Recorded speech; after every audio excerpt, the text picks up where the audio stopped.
Мага бир жылымыгыраак суу алып келип койгула. Жөтөлүп атам, бир өңөр барып жылымыга.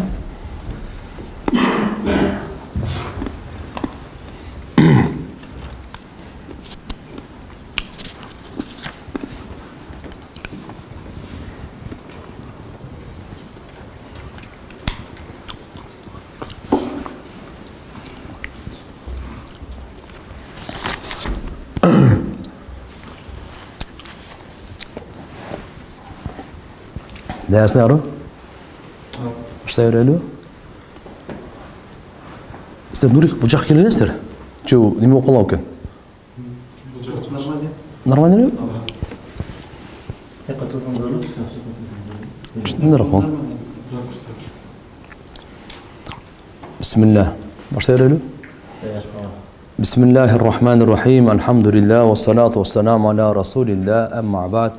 Assalamu alaikum wa rahmatullahi wa barakatuh. Hurmatlı mekendeshler, qadrlı musulman bir toğandar, barыңыздарга жараткан Алла Тааланын тынчтыгы, саламы, мээрими, райымы, берекеси болсун. Алла Тааладан дайыма биз пайдалуу билимди сурашыбыз керек экен. Дүйнөдө да пайдасы тие турган, кабырда дагы, ахиретте дагы пайдасыз билимден Алла Тааладан паана тилеп турушубуз керек экен. Bu dünyada paydası tiyip, ahirette paydası tiyibegen bilim, bu ziyandуу bilim deydi. Oşonduktan Peygamberimiz Muhammed Aleyhisselam iki dünyada paydası tiye turgan bilimdi suragıla degen. Ekinçiden Allah Taala'dan kılgan jakşı işleribиздин kabul boluусун сурап турушубуз керек экен. Amaldarыбыз, kılgan işlerибиз ихластуу болсун, Allah'a жагымдуу болсун, Allah kabul kılıp ertege razı olup bizge Allah Taalam ulu sooptordu, belekтерди, ийгиликтерди бере турган болсун тугандар. Албетте жараткан Allah Taala'dan daima дагы сурап турганыбыз бул ырыскы, берекелүү, адалдан кең ырыскыны сурайбыз Allah Taala'dan. Баарыбызга Allah Taalam жетишерлик ырыскы берсин. Allah Taalam каниет кыла турган сыпаат берсин баарыбызга. Албетте бардык оорулардан Allah Taala'dan шифа сурап туруш керек экен. Peygamberimiz Muhammed Aleyhisselam şunu üretkön özgöçö mına bugünkü kırdalda бүткүл дүйнөдө жалпыча Кыргызстаныбызда өзгөчө кайрадан оору күчөйүп аткан учурунда туугандар көбүрөөк дуа кылабыз. Ушу ооруп аткандарга Алла Таалам шифа берсин. Алла Таалам калгандарыбыздын баарыбызды ушул жаман оорудан сактасын. Таун дейт, бул эпидемия, бул ваба. Албетте ушудан эгерде көз жумуп кете турган болсо, шейиттик сообу бар туугандар. Өткөндөргө Алла Таалам рахматын алып, шейиттик даражаларды буйрсун деп дуа кылайлы. Жана Пайгамбарыбыз бизге үйрөткөн, силер коркпогон жүрөктөн пана тилегиле депчи. Коркпогон жүрөктөн, Алла Тааладан, Алланын азабынан коркпой турган жүрөк, бул өтө жаман жүрөк, бактысыз жүрөк, андан биз пана тилейбиз. Ошондой эле тойбогон напсиден, кээ бир адамдын напси эч качан тойбойт экен туугандар. Кээ бир адам эмес, өзү негизи эле адам баласынын напсиси bu dünyada toyvoyt. Allah Taalam bu dünyanı nafsты жыргай турган, тойгозо турган жай кылып жараткан эмес. Nafsты тойгозо турган жай ал бейиште. Бейиште nafsini эң жогорку деңгээлде тойгоздурат Алла Таала. Эң жогорку деңгээлде рахаттандыртат Алла Таала. Ал эми бул дүйнөдө nafs тойбойт эч качан. Peygamber sallallahu aleyhi ve sellem aytkan bir hadiste adam balasına bir koktu толтура алтын берилсе, экинчи коктуну алтынды эңсейт экен да. Дагы болсо экен дейт экен да. Экинчисин берсе, дагы болсо үчүнчүсү. Ушинтип анын көзү бир уч топуракка тоет деген. Бир уч топуракка тоет деген, өлгөндө анын топурагы ошого тоет экен да. А калган адам баласы тойбойт. Ошондуктан Пайгамбар саллаллаху алейхи ve sellem пана тилеген, тойбогон напсиден пана тилеген. Бүгүн мисалы азыр мисалы канча 1 миллион сому бар, жетишсиз да. Дагы 1 миллион дейт. Мейли. Алла 10 миллион берсе, дагы жетпейт. 100 миллион берсе, дагы эле жетпейт. Туугандар, каниет кыла турган бизге Алла субханаху ва таала ушундай бир нафс берсин, пакиза нафс берсин. Пайгамбар саллаллаху алейхи ve sellem ушундай дуа кылган: "Я Алла, бизге таза нафс бер, сага өзүңө баш ие турган" деп шүгүр кыла турган дегендей. Бул эми биздин тилек дуаларыбыз туугандар. Бүгүнкү биздин сабагыбыз Юша ибн Нун, Юша алейхиссалам, Юша деген пайгамбар болгон. Юша деген пайғамбар болған. Бұл өзі Юсуф алейхиссаламдың чебересі болады. Нун дегендің баласы болады. Атасының аты Нун. Әлбетте Құран-ы Кәрімде Юша пайғамбар туралы ашықтан ашық айтқан емес Алла Тағала.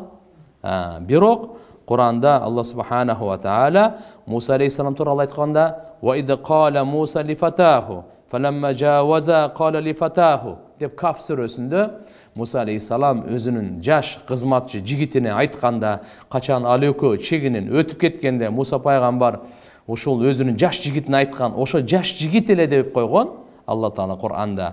Алеми пайғамбар саллаллаху алейхи ва саллям аны ошол жаш жігіт ким екен? Убай ибн Кааб радиаллаху анху риваят бар. Пайғамбарыбыз аннаху Юша ибн Нун. Нундың баласы Юша ошол деп айтқанда. Бұл Сахи Бухариде дағы келет.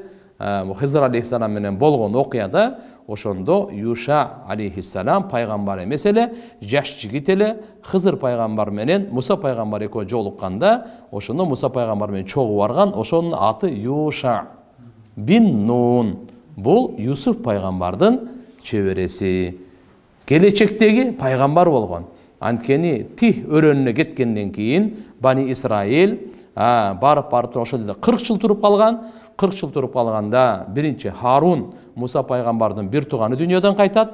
2 жылдан кийин Муса пайгамбар дүйнөдөн кайтат. Ошо Тих өрөөнүндө эле. Андан кийин пайгамбарчылыкты Алла Таала Юша алейхиссаламга берет. Ана ошо Юша алейхиссалам Бани Исраилди ошол жерде даярдап, Байтул Мукаддаска киребиз. Өзүбүздүн жерибизди алабыз. Ал жерде жаббариндер. Алдар жерде жаббариндер, ошолорго биз барып туруп согушуп, өзүбүздүн жерибизди кайра алабыз деп, ошон үчүн Алла Субханаху ва Тааля бул Юша пайгамбарга ушундай деп буйрган эле. Эми Алла Субханаху ва Тааля бул Муса пайгамбар, Харун пайгамбарга экөөнө тең буйрук берген экен. Бани Исраилден даярдагыла депчи. Эми ол даярдыгы толук жетпей калган. Бирок экөөнө тең даярдагыла деп, эмне ошо Бани Исраил 12 урууга бөлүнөт. Исраил, Бану Исраил, Исраилдин балдары. Исраил бул Якуб пайгамбардын экинчи аты. Ошо Якуб пайгамбардын 12 баласынан 12 уруу тарайт дагы. Ошол 12 уруудан ар биринен бирден амир кылып, өзүнчө кылып Алла Субханаху ва Тааля буйрук берген Кур'анда. وَلَقَدْ أَخَذَ اللَّهُ مِيثَاقَ بَنِي إِسْرَائِيلَ وَبَعَثْنَا مِنْهُمْ 12 نَقِيبًا وَقَالَ اللَّهُ إِنِّي مَعَكُمْ. Чындыгында Алла Субханаху ва Тааля Бани Исраилден уада алганда, жана алардан 12 урууга бирден амир дайындап жиберген. Алла Субханаху дайындап. Буну Муса пайгамбар менен Харун пайгамбарга Алла Таала буйрук берген. 12 уруу ар бирине бирден амир сен дайындайсың депчи.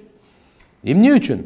Ошол согушка даярдаш үчүн, Тихтен чыгайлы дагы өрөөндөн анан даярдайлы. Бул Муса пайгамбар менен Харун пайгамбар дүйнөдөн өтөйүн деген учур болуп калган эле да.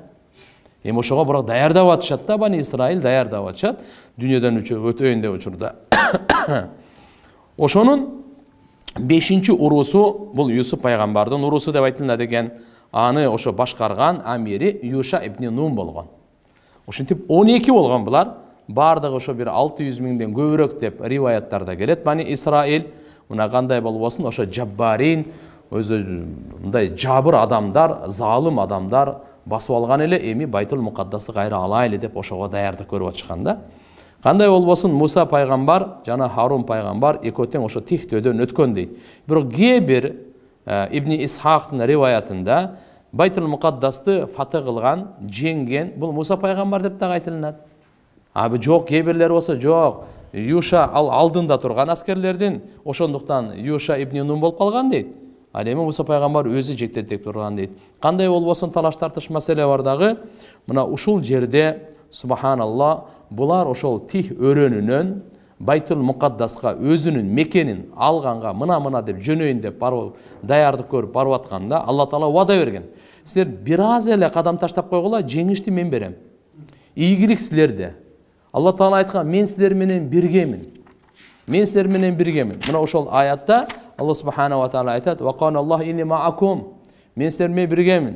Лаин ақамтумус сала, ва атайтумус зака, ва амантум би русули, ва аззартумухум, ва ақратумуллаха қардан хасана, ла укаффиранна анкум сайиатикум, ва ла удхиланнакум джаннатин таджри мин тахтихал анхар, фаман кафара бада далик минкум, фақад далла сава ас-сабил. Егер де сілер намазды оқи тұрған болсаңар дейді. Ошо Бани Исраилге. Зекетиңерди берип тура турган болсоңор, менин пайгамбарларыма иман келтирсеңер, жана аларга таазим кылсаңар, Алла Таалага чырайлуу карыз берсеңер, Алла айтат, мен силердин сөзсүз күнөөңөрдү кечиремин, жана сөзсүз силерди ушундай бейиштин бактарына киргиземин, анын түбүндө дарыялар агып турган болот. Ушундай неаматтан кийин ким капырлык, шүгүрсүздүк кыла турган болсо силерден, ал чындыгында өтө мындай туура жолдон адашты дейт да.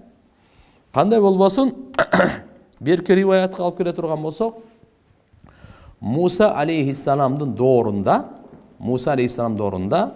ошол жаббариндер, жабыртаткан залым коомдун арасында бир аулия болгон экен мурун. Анын аты Балаам ибни Баура деген. Мына ушунун окуясын Кур'анда Алла субханаху ва таала айтып берет. Балаам ибни Баура деген ким болгон? Бул өзү Бани Исраилден болгон деп айтат. Бул илим, марифаттан Алла субханаху ва таала ушунчалык берген, исми Азамды билген. Анын дуасы ушундай мустажаб болуп турган. Эмнени сураса Алла аткарып турган да. Эмнени сураса Алла Таала берип турган. Ушундай ибадат кылган, ушундай илимдүү, ушундай таква, ушундай оулия бир заматта эле шайтандын досу болуп, адашып бактысыз болуп калган, ошонун окуясы айтылат да. Бул сиздерге, биздерге өтө маанилүү, таасирлүү ибрат ала турган, үлгү ала турган окуя Кур'ан-ы Каримде. Ошон үчүн Кур'ан-ы Каримде акырында ушул аяттарды айтып берип, анан кийин бул кыссаларды баян кылгы мүмкүн алар ойлу жүргүзсүн деп айтып атат да. Балаам ибни Баура деген. Бунун окуясы айтылат. Кур'анда Алла субхана ва таала Араф сүрөсүндө мындай дейт. Аузу биллахи минаш шайтанир раджим. Ватлу алейхим наба'аллади атайнаху аятина фансалаха минха фа'атбаху шайтану факана минал гавин. Эй Мухаммад, сен угузгун, ватлу дегени тилават кылгын, тилават кандай угузгун, кысса окуяны аларга, кимдерге, мына ушу Мекке Курайштерине айтып койгон, ушундай окуя болгон, азыр алар дагы сабак алсын. Эмнеден? Буда ибрат бар, сабак үчүн, ибрат үчүн, угузгун аларга. Ушундай адамдын кабарын биз ага өзүбүздүн аяттарыбызды бергенбиз дейт Алла Таала. Өзүбүздүн аяттарыбызды бергенбиз дегени ахкам. Илмул ахкам, Алла өкүмдөрдүн илимин берген экен. Ошонун аты Балаам ибни Баура. Ихтилафтар көп, бирок Ибни Аббас радияллаху анхума айтат, анын аты Балаам ибни Баура деген болгон. Алла Таала ошону айтып атат. Биз ага өзүбүздүн аяттарыбызды бергенбиз дейт. Өзүнүн аяттарыбыз дегенде, аятта мурат бул жерде илми илахи, Алла өзүнүн илимин, марифатын, өкүмдөрдү биле турган ушундай аяттарды бергенбиз. Кийин ал эмне болду? Фансалаха минха дегени ал инсилах кылды, ал аяттарды таштап, аяктан чыгып кетти дейт. Инсилах деген өзү эчкинин терисин сыйрыганын айтат. Жылаңаштап турупчу. Мындай айтканда бул Алла Тааланын өкүмдөрүн бир тарап таштап койду дагы, өзү Алланын өкүмдөрүнөн билет эле, илиминен билет эле, таптакыр ушу жыпчалаңаш калды дейт да. Ага эмне себеп болгон? Дүнүйөнү сүйүүсү жана аялына баш ийүүсү болгон. Ошонун себебинен азыр бул чоң окуя бар. Фаатбааху шайтан, шайтан аркасына түшүп калды. Алланын илиминен бул эми таштап чыгып кеттиби? Анда болду, шайтан анын аркасынан түштү дагы. Факана минал гавин, адашуучулардан болуп калды. Эми бул окуяны мен сиздерге мындай айтып берейин биринчи. Бани Исраил, Юша алейхиссалам, Муса алейхиссалам, булар мына деп даярдыкты көрүп, Байтул Мукаддаска кол салайын деп атканда, ошол жаббариндер Байтул Мукаддаста турат эле. Булар болсо Балаам ибни Бауранын алдына барышат. Айтат: "О, Муса өтө катуу пайгамбар, Бани Исраил күчтөнүп келип атат. Азыр бизди басып ала турган болсо чатак кылат. Ошон үчүн Балам ибн Баура биздин шейхибиз, сиз бир дуа кылыңыз Алла Таалага. Дуаңыз жөн эле кабыл болот. Аларды Алла Таалам кайрадан кайтарып берсин дейт да. Бизге келбесин дейт. Бизге кол салып, бизге өлтүрүп койбосун, биздин кайра жерибиз тартып албасын депчи. Ошону алдына барышат. Алдына барганда анан бул киши айтат, Балам ибн Баура айтат: сиздер эмне дейсиңер? Бұл пайғамбар болсо, пайғамбардың жанында періштелер болсо, жардам бере тұрғандар. Мен бұларға тескери мұсылмандарға қайтып қаршы дуа қылам дейді. Мұсылмандарға қаршы қайтып мен дуа қылам дейді. Ошонткенде бұлар қайра болбой деп көкпеттеніп, бұл уговаривать ете берет да. Эми бир дуа кылбасаңыз болбойт, мындай кылбасаңыз болбойт депчи. Ошонте бергенде анан кийин буга эч макул болбой койгондо белектерди берет, акча. Ошол белек эмес эле паракорлук болгон болот ал. Ошолор берип, өтө чоң белектерди берип, кээ бир риваяттарда аялы болсо айтат: эми алып кое бер да, дуа кылып кое бер да депчи. Алып кое бер да, дуа кылып кое бер да деп. А бул болсо исмун азамды билген киши экен. Исми азамды билген киши экен. Ошо Канаан деген жерде Байтул Мукаддаска жанында ошол жерде турчу экен да булчу. Эми ал билет. Муса пайгамбардын алдында ал кандай улуу зат экенин да билип турат. Пайгамбар экенин да билип турат. Эгерде мен Муса пайгамбардын макамын, даражасын да билип турат. Мен ага каршы дуа кыла турган болсом, Алла мен дүниемди дагы коргулат, ахиретимди дагы коргулат деп, буну да билип турат. Бирок мына ал жаббариндер кайра исрар кылгандыктан, анан кийин айтат: мейли, мен бир Алла Таалага бир жалбырап сурап көрөйүнчү, ушундай дуа кылса болобу же болбойбу дейт. Муса пайгамбарга каршы дуа кылса болобу же болбойбу ушуну сурап көрөйүн деп бир истихара кылып көрөт. Түшүндө буга аян келет. Жакшына бол дейт. Муса пайгамбарга тескери дуа кыласыңбы сен? Ан бул айтат эртеси күнү: мага мынакей түшүмдө ушундай аян болду, мен буну кыла албайт экенмин дейт. Мен мындай кыла албайт экенмин десе болбой. Ошондон кийин анан булар көптөгөн белектерди алып келип берип, аялын дагы макулдатып, аялы болсо буну макулдатып, анан макул деп ошого тескери дуага алданып калат да. Макул деп анан болуп калат. Дагы бир тоо бар экен. Ошол жерден бир байкайын деп Муса пайгамбардын өзүнүн Бани Исраил аскерлерди бир көрөйүн деп чыгат экен. Фамтана алейхим, минчи мисалы тыюу салды эле. Анан кийин бул ошо Муса пайгамбарлардын ошо аскерлерине чыкканда эшеги бар экен да. Эшеги минип барып чыкса, эшеги жатып алыптыр. Баспай койгон. Эшеги ошол жака баспай койгон. Ошо тоого чыгып туруп дуа кылат экен да булчу. Эшеги баспай койгон. Эшегин болсо бул кайра урганда, фадарабаха хатта камат, турду. Фасарат гайра баид, бир аз туруп тур. Фарабадат. Дайра жатып алды. Фадарабаха дарбан ашад минал аввал. Биринчиден да катыгыраак эшегин урду дагычы. Эми кыкы деп атат да, эми бас депчи. Факамат фарабадат, туруп басты дагы. Фадарабаха урганда факалат лаху. Ошондо эшеги айткан экен: эй Балам, айна тазаб, каяка баратасың деп эшеги. Ама тарал малаика ама. Көрбөйсүң мен алдында периштелер турганда? Сен не Алланын пайгамбарына баратасыңбы? Момундарга каршы дуа кылганга баратасыңбы деп. Мына эшеги ошого болбой койгон экен. Кандай болбосун, анан кийин бул барып туруп ошол жерде анан кийин дуа кылат. Себеп дегенде ага чейин акча алып койду, байлыгын алып койду, аялынын сөзүнө кирди дагы барып туруп: эй Алла деп Муса пайгамбарга каршы дуа кылыш керек да. Каршы дуа кылганда Муса пайгамбардын пайдасына дуа кылат дагы, өзүнө жана ким даярдаган ба жаббарин залымдар бар эле го, ошолорго каршы дуа кылат да. Ана булар айтат: эмне кылып атасың? Биз жок болуп кетебиз, сен бизге каршы дуа кылып атасың го депчи.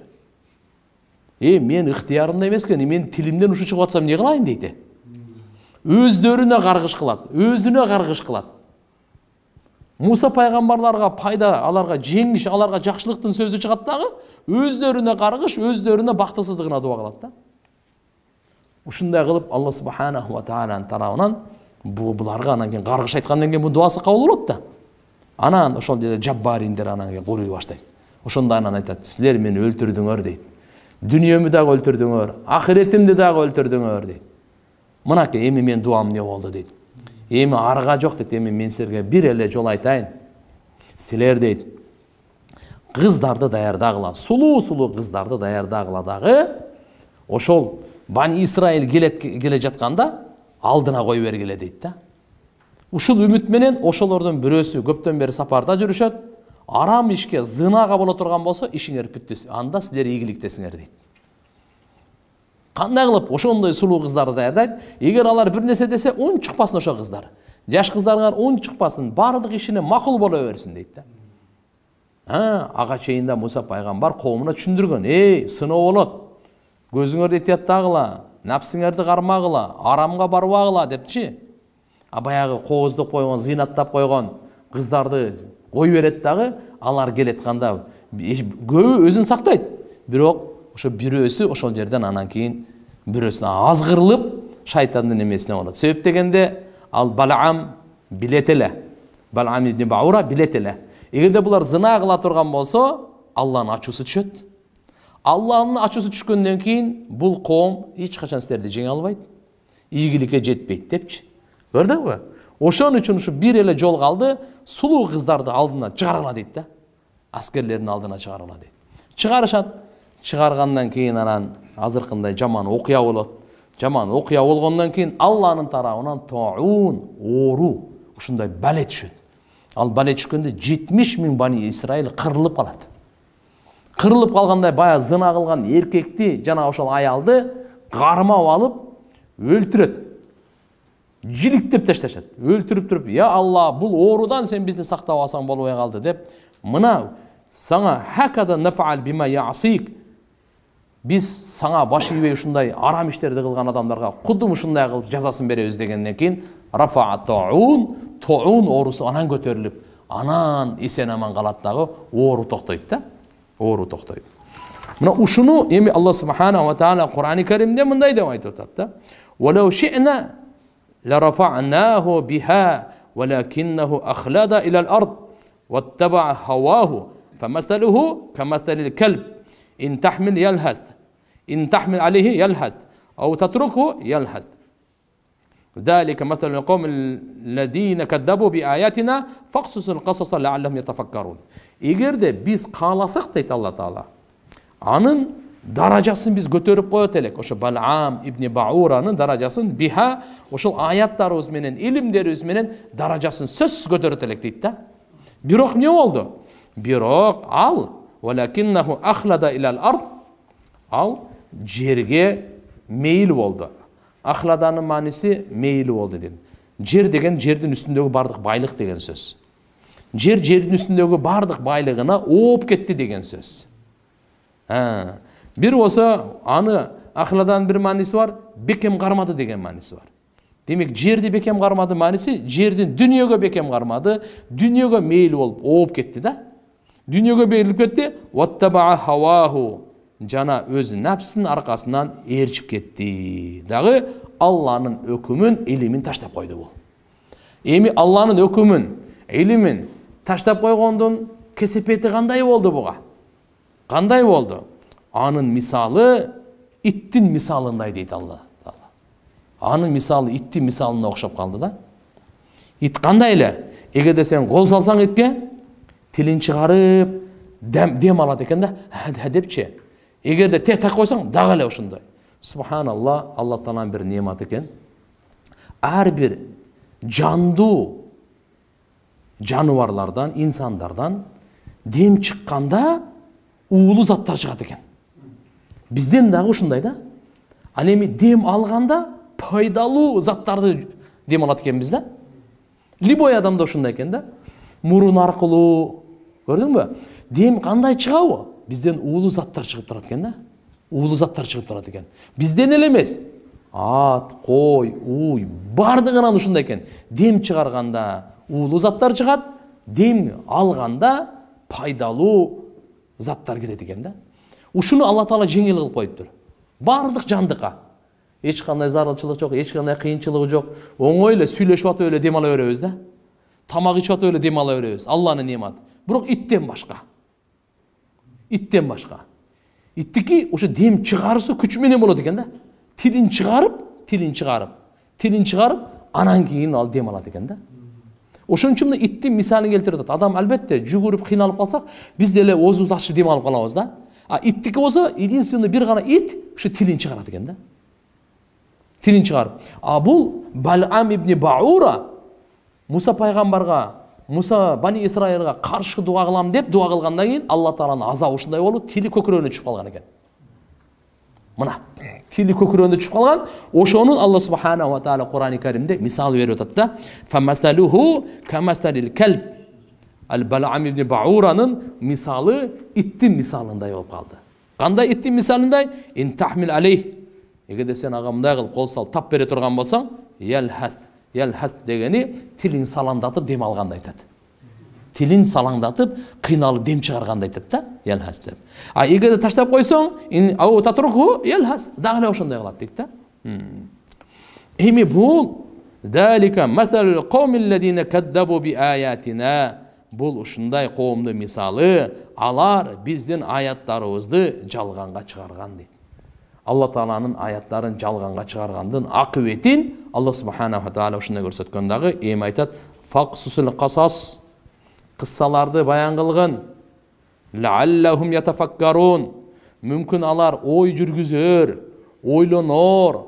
Мына кандай экен депчи. Кандай болбосун, мынаке ошо Бал'ам ибн Баура ушунчалык даражага жетип, бир паста эле иттин кейпин кийип калган. Ушунун мисалын Алла Субханаху ва Таала мынаке Кур'ани Каримде айтып атат.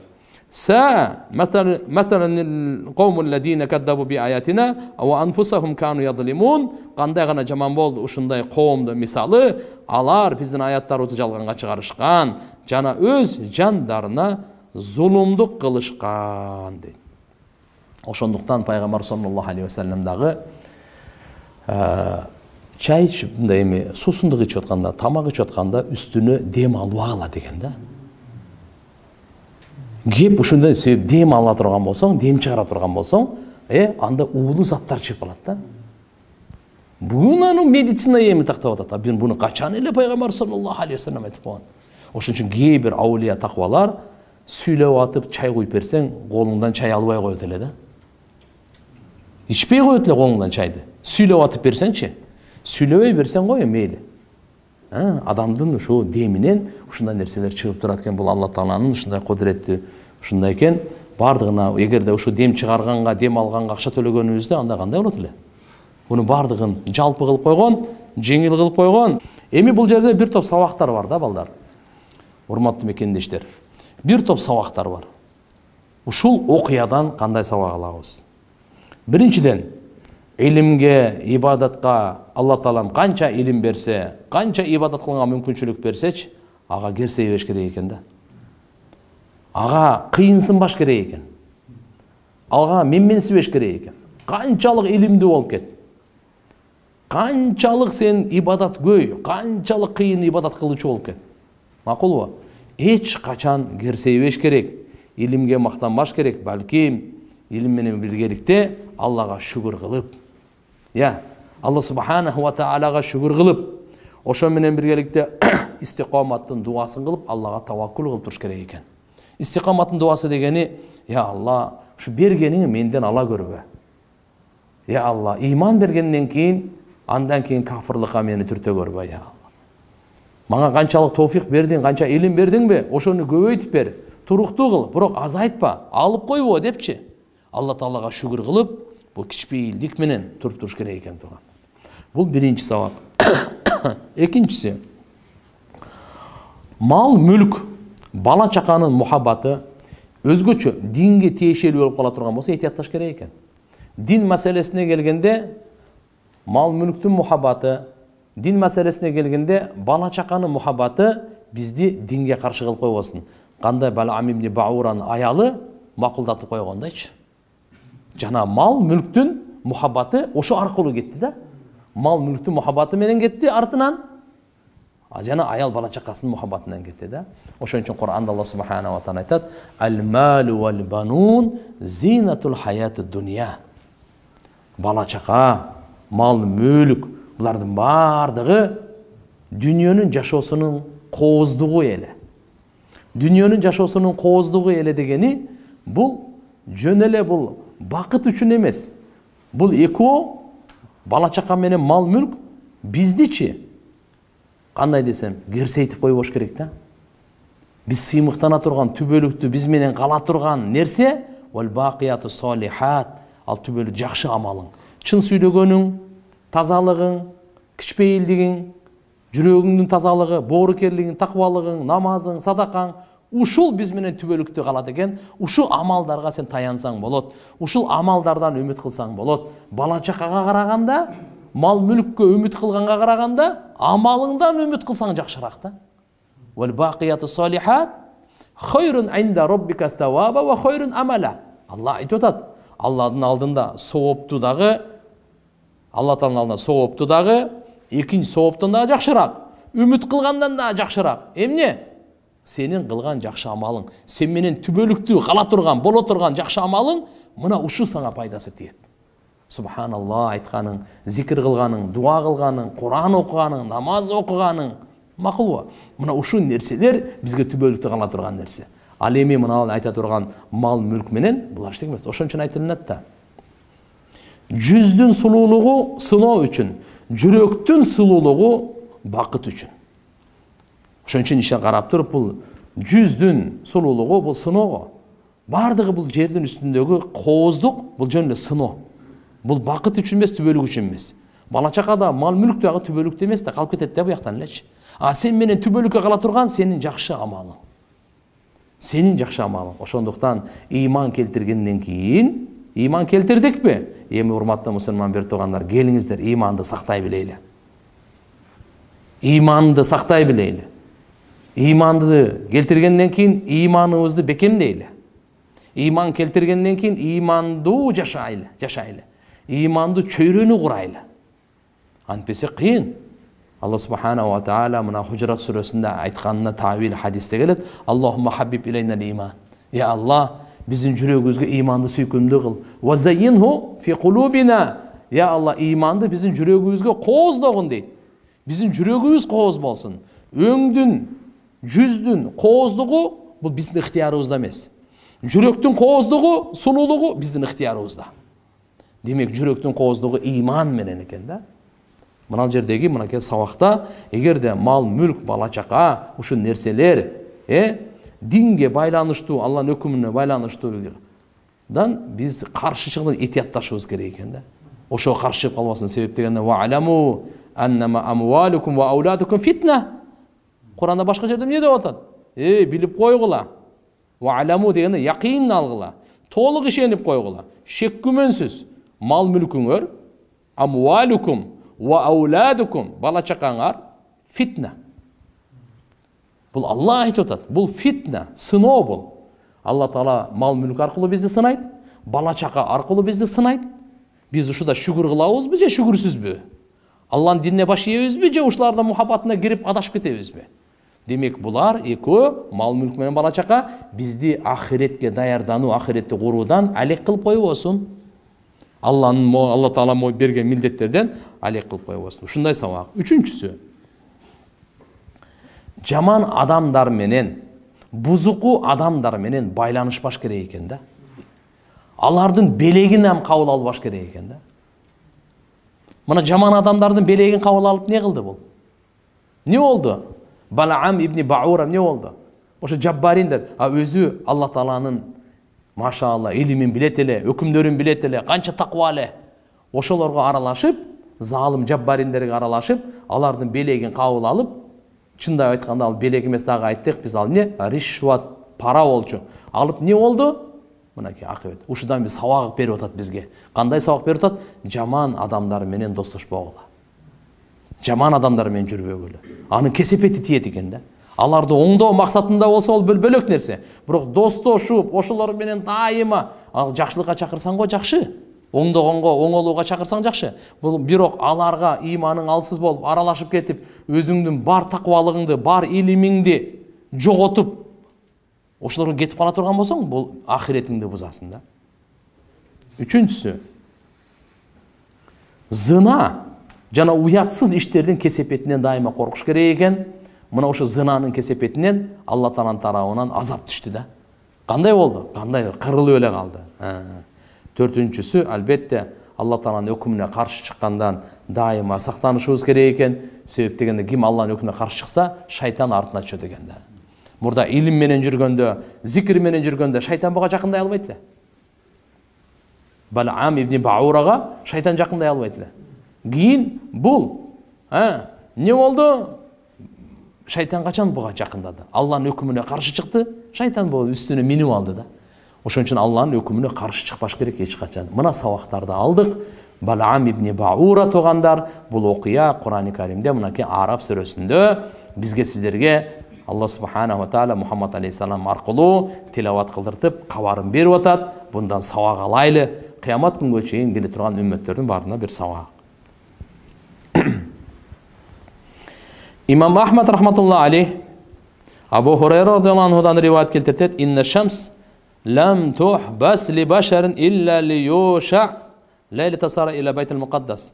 Peygamber sallallahu aleyhi ve sellem aytkan eken. Yuşa aleyhisselam Bani İsrail menen Beytul Mukaddas'a girip atkanda gün batayın dep kalgan eken da. Allah'dan dua kılıp ya Allah gün toktatıp turçu Allah. Biz girip alaylı bunlardı jеңип alaylı depçi. Allah gündü toktatıp koyup duray. Girip jеңип namaz okugan. Peygamberimiz ayttat, gün toktotulgan emес, Yuşa'dan başkaga deydi. Yuşa ibn Nun'ga gün toktotulgan eken tuğandar. Mınake. Al kim? Huwa Yuşa ibn Nun aleyhisselam.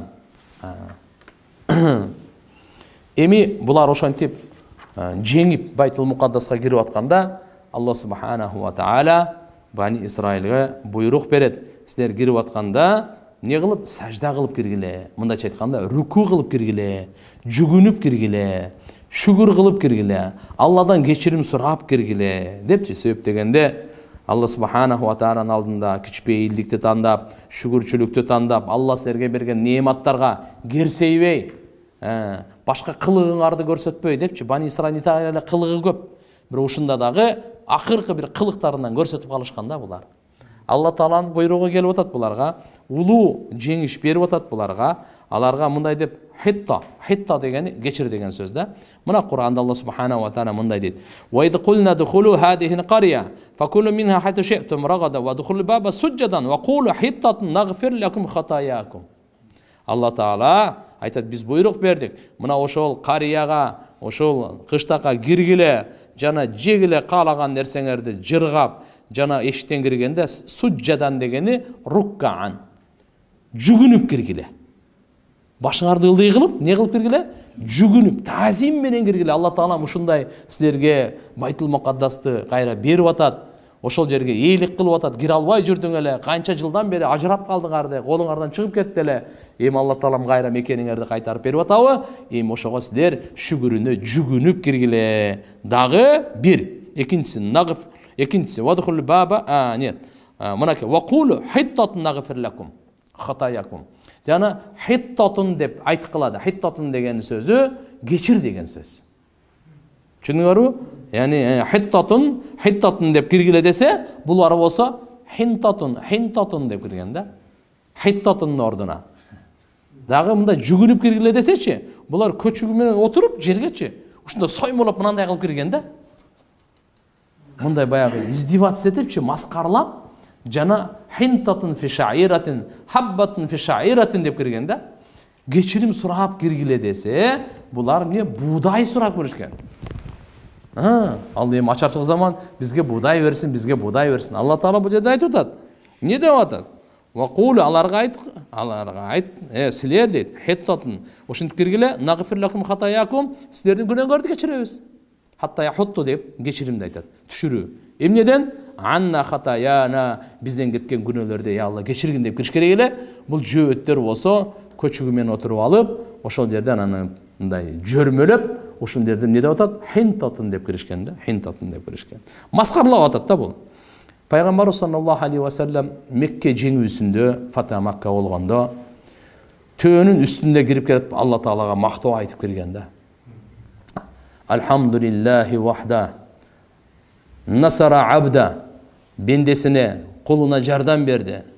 Алла субхану ва хазамал ахзаба вахда, жалгыз бардык топтордун барын талкалаган Алла Таала депчи.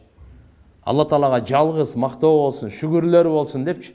Ушинтип келе жатканда мындай керсейип келген эмес Меккеде. Боюн көтөрүп келген эмес. Биз жеңдик, биз кыйынбыз дейбиз го? Жок. Пайгамбар саллаллаху алейхи салам не деп атат? Алла жеңиш берди, Алла жардам берди бендесине дейт. Алла душмандарды жеңди дейт. Алла өзү жардам берди дейт. Көрдүңбү? Өзүнүн сакалы ушунчалык айтылат хадисте, сакалы төөнүн эр кашы бар го? Эрдин эр каш. Ошого чейин тийип калган экен да. Эми башым ушунчалык кылды эле дейт. Ушинтип Алла субханаху ва таалага мактоо айтып кирген да. Пайгамбар саллаллаху алейхи ва саллям. Себеп чоң жеңиш берип атат. Чоң жеңишке киргенде шүгүр менен, кичпейилдик менен, Аллага шүгүрчүлүк менен кириш керек экен да. Мутавадиун, хамидун, шакирун. Ошон үчүн анан келип, кийин Пайгамбар саллаллаху алейхи ва саллям киргенден кийин гусул кылды дагы, намаз окуду, 8 рекет окуду. Алла Таала жардам бергенде шүгүр кылып 8 рекет. Ошол убакта чаш намаз, духа убакыт тизген, ошон үчүн мына 8 рекет духа намазы болуп калган да. Ошол жерде окуганычы.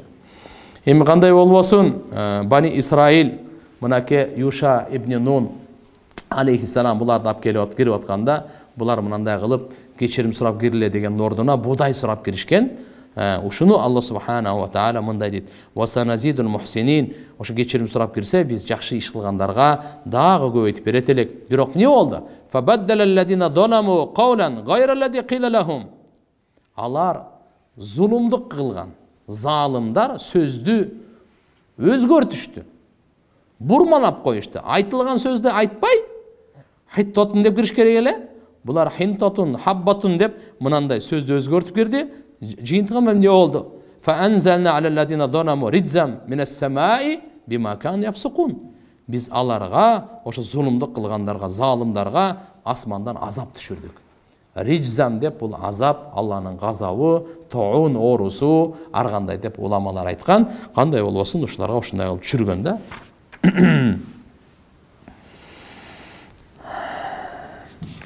Пайгамбар саллаллаху алейхи ва саллям айткан: "Инна хадал важа бул риджзун уддиба бихи ба'дул умам каблакум", силерден мурда кээ бир үммөттөрдү Алла Таала азаптаган. Риджз деген оору. Куранда риджз деп айтып атпайбы? Бул ошону оору деп айткан. Бир жерде пайгамбарыбыз ат-таун риджзун адабун уддиба бихи ман кана каблакум деген. Таун мынаки эпидемия. Ваба. Пандемия деп атат, эпидемия деп ошо таун. Ошо риджз деп коет экен да ошол оорун үчүн. Риджз ушундай азап, Алла Таала силердин мурункуларды азаптаган дейт. Бир жерде гадап деп дагы келет экен, таун, же башка деп дагы келет экен. Кандай болбосун кийин Бани Исраилдин ошол жерде колу, бийлиги бекем болду, Байтул Мукаддаска туруктуу болду. Жана ошолордун арасына Наби, пайгамбар Юша алейхиссалам өкүм кылтырды, Таурат китеби менен өкүм кылтырды. Дүйнөдөн кайтканга чейин 124 жашында, 27 жашында дүйнөдөн кайткан. 127 жашында дүйнөдөн кайткан. Юша алейхиссалам, Юша ибн Нун.